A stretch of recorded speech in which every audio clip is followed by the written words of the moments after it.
Sentence എന്താണ് sentence എന്ന് പറഞ്ഞിട്ടുണ്ടെന്നുണ്ടെങ്കിൽ നമുക്കറിയാം അല്ലെ, ഇംഗ്ലീഷില് സെന്റൻസ് എന്ന് പറഞ്ഞു കഴിഞ്ഞാൽ എന്താണ് എന്നുള്ളത് നമുക്കറിയാം. നമുക്ക് തീർച്ചയായിട്ടും നമ്മൾ എന്താണ് സെന്റൻസ് എന്ന് പറഞ്ഞു കഴിഞ്ഞാൽ വാചകം എന്താണ് എന്നുള്ള കാര്യം നമുക്കറിയാം അല്ലെ. അപ്പോ രണ്ട് ടൈപ്പ് സെന്റൻസുകൾ ഉണ്ട്, ഡിപ്പെൻഡന്റ് ക്ലോസുകളും ഇൻഡിപെൻഡന്റ് ക്ലോസുകളും. അപ്പോ എന്താണ് ഡിപ്പെൻഡന്റ് ക്ലോസ്, എന്താണ് ഇൻഡിപെൻഡന്റ് ക്ലോസ് എന്നാണ് നമ്മുടെ ഇന്നത്തെ ഒരു ക്ലാസ്സിൽ നമ്മൾ പഠിക്കാൻ പോകുന്നത്. സോ ദിസ് ഇസ് ഡിസോൺ ഹൈബ്രിഡ് ക്യാമ്പസ്. ഞാൻ നിങ്ങളുടെ English faculty Akshaya Ajeesh. So welcome. ഇംഗ്ലീഷിന്റെ പുതിയൊരു ക്ലാസ്സിലേക്ക് എല്ലാവർക്കും സ്വാഗതം. അപ്പൊ നമ്മൾ ഇന്ന് പഠിക്കാൻ പോകുന്നത് എന്താണ് സെന്റൻസിൽ വരുന്ന ഡിപ്പെൻഡന്റ് ക്ലോസുകൾ എന്തൊക്കെയാണ്, ഇൻഡിപെൻഡന്റ് ക്ലോസ് എന്താണ്, ഡിപ്പെൻഡന്റ് ക്ലോസ് എന്താണ് എന്നാണ് നമ്മൾ ഇന്ന് പഠിക്കാൻ വേണ്ടിയിട്ട് പോകുന്നത്. അപ്പോ ഫസ്റ്റ് നമുക്ക് എന്ത് ചെയ്യാം, ഇൻഡിപെൻഡന്റ് ക്ലോസ് എന്താണ് എന്ന് നോക്കാം. ഇൻഡിപെൻഡന്റ് എന്ന് പറഞ്ഞു കഴിഞ്ഞാൽ എന്താണ്, സ്വതന്ത്രമായി നിൽക്കുന്നതാണ് അല്ലെ. നമുക്കറിയാം ഇൻഡിപെൻഡന്റ് എന്ന് പറഞ്ഞു കഴിഞ്ഞാൽ സ്വതന്ത്രമായി നിൽക്കുന്നതിനെയാണ് നമ്മൾ ഇൻഡിപെൻഡന്റ് എന്ന് പറയുന്നത് അല്ലെ. അപ്പോ ഇൻഡിപെൻഡന്റ് ക്ലോസുകൾ എന്ന് പറഞ്ഞു കഴിഞ്ഞാൽ എന്താന്ന് വെച്ചാൽ പരിപൂർണമായ അർത്ഥം കിട്ടുന്ന സെന്റൻസുകളെ അല്ലെങ്കിൽ അത്തരത്തിലുള്ള ക്ലോസുകളെയാണ് നമ്മൾ എന്ത് പറയുന്നത്, ഇൻഡിപെൻഡന്റ് ക്ലോസുകൾ എന്ന് പറയുന്നത്. എന്ന് വെച്ചാൽ ഒരു സെന്റൻസില് ആ സെന്റൻസിന്റെ പരിപൂർണമായ അർത്ഥം അത് കംപ്ലീറ്റ് ആയിട്ടുള്ള ഒരു സെന്റൻസ് ആയിരിക്കും. അത്തരത്തില് ഒരു കംപ്ലീറ്റ് ആയ സെന്റൻസിനെയാണ് നമ്മൾ എന്ത് പറയുന്നത്, ഇൻഡിപെൻഡന്റ് ക്ലോസ് എന്ന് നമ്മൾ പറയുന്നത്. It express A complete meaning can stand alone as a sentence. എന്താണ് ഇത്, എക്സ്പ്രസ് ആൻഡ് കംപ്ലീറ്റ് മീനിങ്, അത് എന്താണ്, ഒരു കംപ്ലീറ്റ് മീനിങ് നമുക്ക് തരുന്നു. അതുപോലെ തന്നെ അതിന് സ്വന്തമായിട്ട് ഒറ്റയ്ക്ക് നിന്നാൽ പൂർണ്ണമായ അർത്ഥം കിട്ടുന്ന ഒരു സെന്റൻസ് ആണ് എന്ത്, ഇൻഡിപെൻഡന്റ് ക്ലോസ് എന്ന് നമ്മൾ പറയുന്നത്.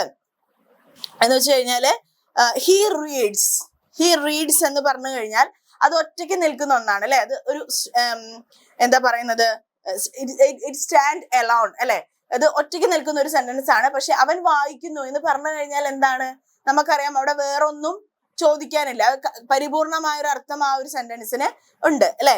ഹി റീഡ്സ് എന്ന് പറഞ്ഞു കഴിഞ്ഞാൽ എന്താണ്, അവൻ വായിക്കുന്നു എന്നുള്ളതാണ് അല്ലെ.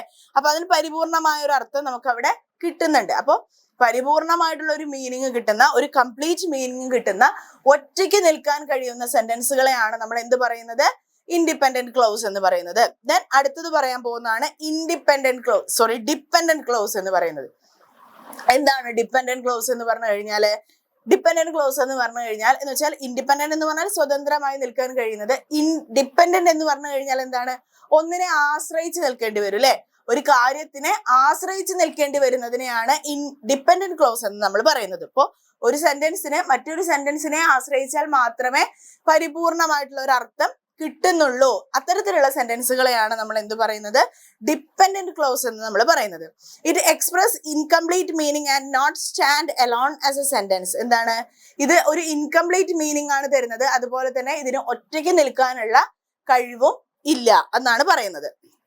ഓക്കെ, അപ്പൊ നമ്മൾ അതിന്റെ ഒരു എക്സാമ്പിൾ പറയുന്നത്, after he finished the school he went to park. അപ്പൊ after he finished the school എന്ന് മാത്രം പറയുമ്പോൾ എന്താണ്, അതൊരു കംപ്ലീറ്റ് സെന്റൻസ് അല്ല അല്ലെ. അതിനൊരു പൂർണ്ണമായിട്ടുള്ള ഒരു അർത്ഥം നമുക്ക് കിട്ടുന്നില്ല അല്ലെ.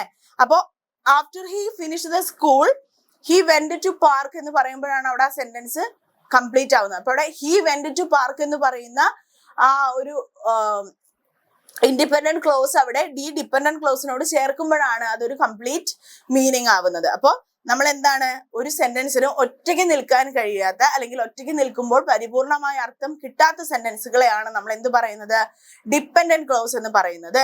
സോ ഇതാണ് ഇൻഡിപെൻഡന്റ് ക്ലോസ് എന്ന് പറഞ്ഞാലും അതുപോലെ തന്നെ ഡിപ്പെൻഡന്റ് ക്ലോസ് എന്ന് പറഞ്ഞിട്ടുണ്ടെന്നുണ്ടെങ്കിലുള്ള വ്യത്യാസം എന്ന് പറയുന്നത്. സോ ഇതാണ് നമ്മുടെ ഇന്നത്തെ ഒരു ക്ലാസ്. ഇന്നത്തെ ക്ലാസ് നിങ്ങൾക്ക് മനസ്സിലായിട്ടുണ്ടാവും വിചാരിക്കുന്നു, യൂസ്ഫുൾ ആയിട്ടുണ്ടാവും വിചാരിക്കുന്നു. So thank you.